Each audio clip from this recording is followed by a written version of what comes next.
¿Qué había, gente? ¿Cómo están? Hoy vinimos de nuevo a cuarta etapa, épico edificio, a realizar una entrevista a la doctora Andrómeda. Fundé la pregunta y aparte daba información extra. Se me hizo muy inteligente, muy capaz, muy interesante la plática en general.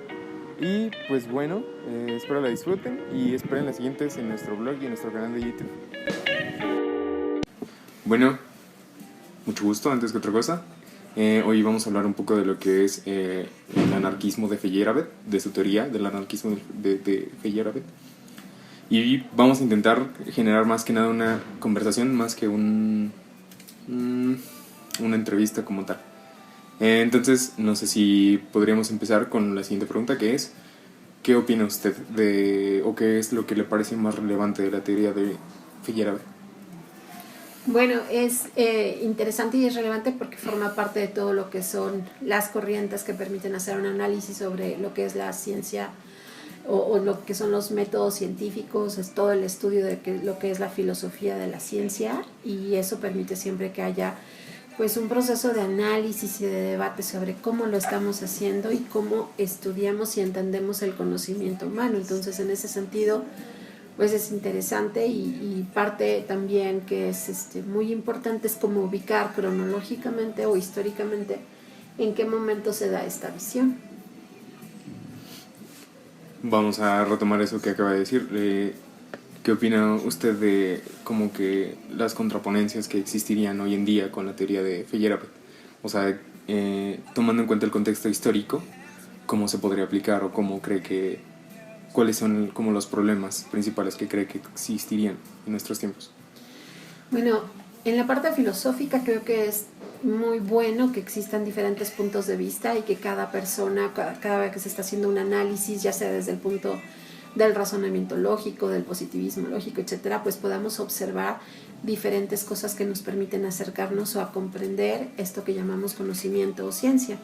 Pero ya en la parte práctica y sobre todo en la disciplina en la que nosotros trabajamos desde la psicología, sobre todo cuando hacemos investigación en psicología, algo que me parece muy interesante e importante ya aterrizándolo a la cuestión práctica es que en el campo de la psicología necesitamos tener cierta estructura que nos permita brindar un trabajo de calidad y que no se conviertan en condiciones que vayan siendo diferentes y entonces tengamos 10 psicólogos atendiendo de forma diferente una misma problemática o viceversa, que tengamos tantas visiones que cuando hablemos de algún fenómeno psicológico pongamos la palabra depresión o ansiedad, cada quien esté generando una construcción diferente, porque entonces la aproximación que le daríamos no nos permitiría ni la comprensión del fenómeno ni poderle dar una solución.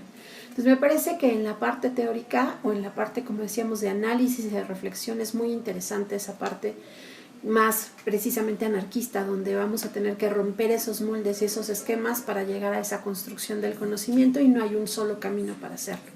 En la parte práctica, en nuestro trabajo en particular, sería muy difícil mantener esa postura porque justamente es lo que ha impedido que la psicología pueda crecer como ciencia. Llevamos años de trabajo teniendo dificultades para consolidar nuestro propio objeto de estudio como ciencia. Entonces, si le preguntas a un psicólogo que tiene una formación demasiado clásica o una formación con un enfoque no basado en evidencia científica, pues la psicología parece algo artesanal que se va construyendo desde la comprensión de la persona. Cuando nosotros trabajamos desde un enfoque basado en evidencia científica, sabemos que no podemos trabajar con otro ser humano según yo vea la situación, porque puedo generar problemas en ese proceso que además pueden tener implicaciones éticas, implicaciones legales que pueden llegar a tener una gran trascendencia negativa tanto para el que lo está aplicando, el psicólogo, como para quien recibe ese trabajo. Entonces, ya en la práctica creo que para nosotros una visión que genere múltiples visiones, por un lado podría parecer enriquecedora, pero sigue haciendo que nuestro objeto de estudio se diluya y que pasen los años sin que entendamos qué es la psicología, cuál es su objeto de estudio, cuál es su estrategia, y eso hace muy difícil la comprensión de nuestro trabajo. Por otro lado, en otras ciencias han podido avanzar porque tienen claro cuál es su objetivo, tienen claro cómo se aproximan a su objetivo y pueden inclusive desarrollar tecnología que les permita aproximarse a eso. Entonces, ahora que nosotros trabajamos, o yo como investigadora, que trabajo con diferentes contextos que están relacionados con el desarrollo de intervenciones psicológicas, pues me interesa consolidarlo a partir de una visión que unifique y no que divida, para que pueda yo seguir avanzando en ese conocimiento. Entonces, cuando hablamos de depresión, nuevamente por poner solamente un ejemplo, que no quede diluido, sino que quede claro qué necesito hacer con ese paciente, qué estrategias de medición voy a utilizar, qué estrategias de intervención, y que el usuario que viene en búsqueda de una mejoría en su salud mental no tenga que sufrir el estar con uno, otro y otro terapeuta, otro psicólogo, con diferentes herramientas sin que éstas le puedan ayudar a cumplir su objetivo de recuperar su salud mental o de tener algún beneficio. Entonces, por ejemplo, ahora que vamos trabajando más ya no desde las corrientes psicológicas, ya no hablamos de psicoanálisis o de cognitivo-conductual, sino de modelos basados en evidencia científica, se ha logrado avanzar mucho más, porque no es lo que a mí me guste, sino lo que ha probado ser efectivo para el paciente. Y eso es un ejemplo de cómo podemos unificar ciertas visiones en beneficio del trabajo que nosotros hacemos. Por ejemplo, mencionó que usted es investigadora, la rama en la que se especializa es en la investigación. ¿De qué forma la teoría de Feyerabend, le ayuda a usted para poder generar cierto avance en su conocimiento?